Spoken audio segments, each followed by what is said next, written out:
Sabay-sabay tayo ha. Ang isang Alex ay kinakailangang makibahagi sa lahat ng mga aktibidades ng grupo. 2. Kinakailangang maglaan ng panahon at kanyang presensya sa grupo. 3. Kinakailangan magkaroon ng respeto sa bawat isang miyembro ng grupo.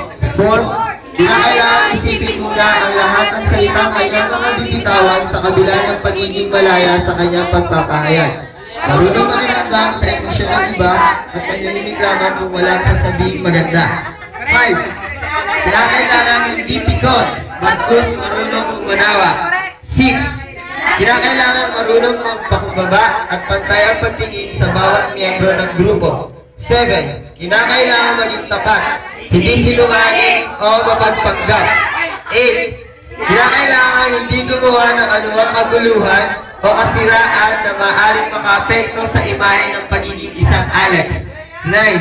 Kinakailangan marunong lumingon sa pinanggalingan saan man lupalam ng daigdig. 10. Kinakailangan marunong magpahalaga sa pagkakaibigan. Hindi makalimot kahit na magkaroon man ng mga bagong kaibigan dahil ang isang Alex ay may malaking pagpapahalaga sa pinagsamahan at pagkakaibigan ni naman o saan man. Yan. So, sabay-sabay natin. Ako si...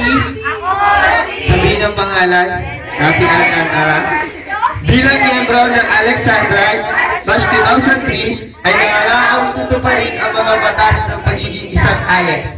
Bilang kaparusahan sa aking pagsumay, ako ay papatawan ng kaparusahang forced eviction na maaaring 1 taon sa persona ng dirata sa grupo.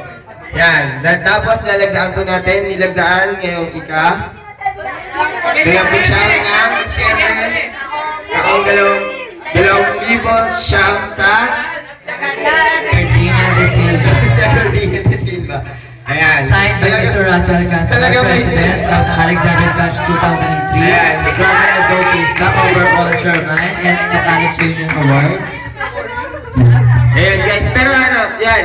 So, pwede na tayo umupo.